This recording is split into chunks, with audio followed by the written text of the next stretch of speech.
फिर चौथा सवाल हमारे सामने आता है कि इस गिफ्ट का फिर आखिरकार पर्पस क्या है, इसका इस्तेमाल क्या है, इसका यूज क्या है।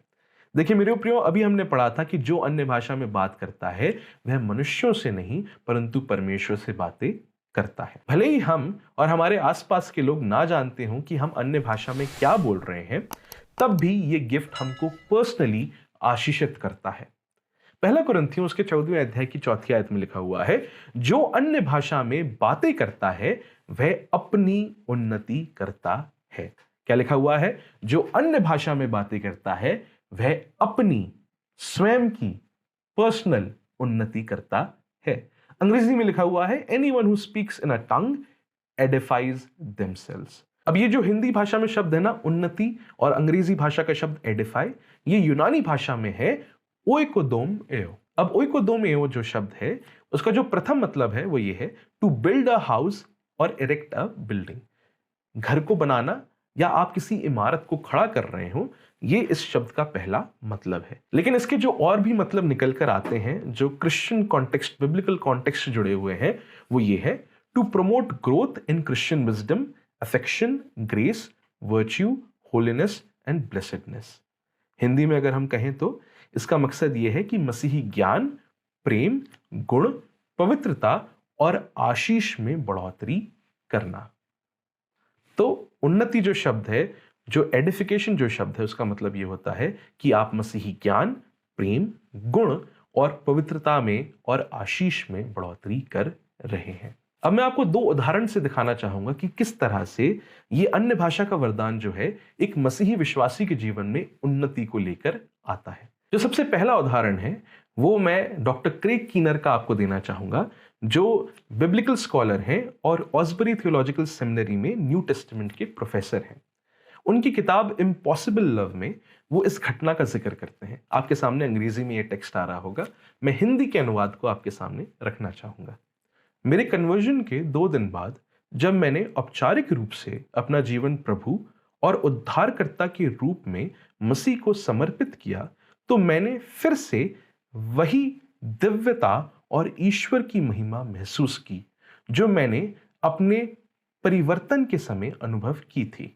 मैं ईश्वर की उपस्थिति से इतना अभिभूत हो गया कि मुझे उनका धन्यवाद करना था, लेकिन मुझे ऐसा महसूस हुआ कि मैं उन्हें योग्य ढंग से तब तक महिमान्वित नहीं कर सकता जब तक ईश्वर स्वयं मुझे इसके लिए सही शब्द ना दें। और निश्चित रूप से ईश्वर तो कई भाषाएं जानते हैं।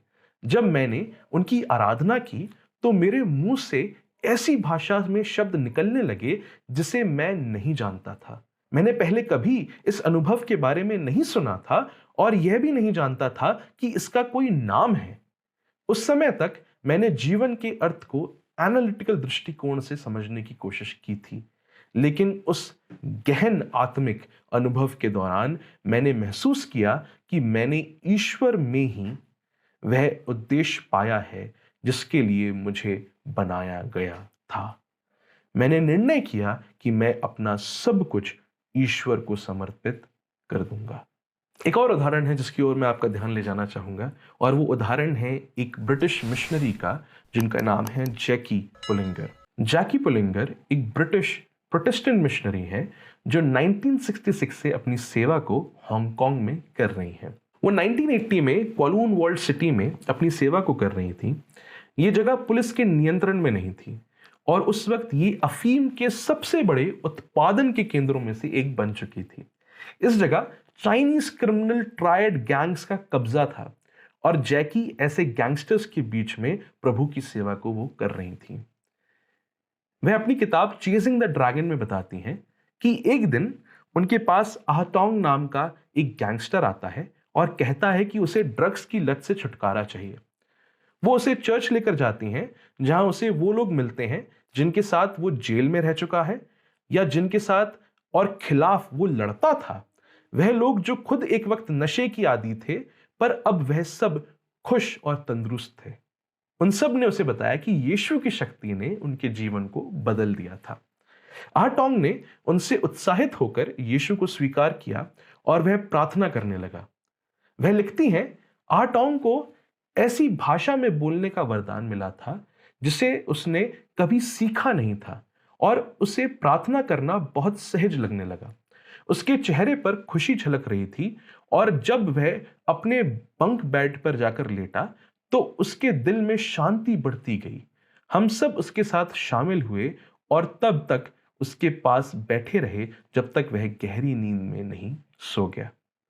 अब अगर आप एडिक्ट्स के बारे में जानते हो तो आपको यह पता होना चाहिए कि बिना मेडिकेशन के अगर कोई एडिक्ट कोशिश कर रहा है कि हेरोइन की लत से या ड्रग्स की लत से बाहर आ जाए तो उसके शरीर में बहुत ही ज्यादा तड़पन या बहुत ही ज्यादा दर्द का अनुभव होता है और कुछ इंसिडेंट्स में उस व्यक्ति की डेथ भी हो सकती है, उस व्यक्ति की मृत्यु भी हो सकती है अगर मेडिसिन के बिना वो अपने आप को उसकी लत से, उन ड्रग्स की लत से छुटकारा पाने की कोशिश कर रहा हो। पर वो लिखती हैं, हमने उसे कोई दवाई नहीं दी, यहां तक कि एस्पिरिन भी नहीं।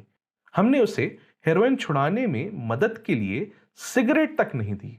हर बार जब उसे हल्का दर्द महसूस होता तो वह फिर से प्रार्थना में लग जाता और अपनी नई भाषा का उपयोग करता।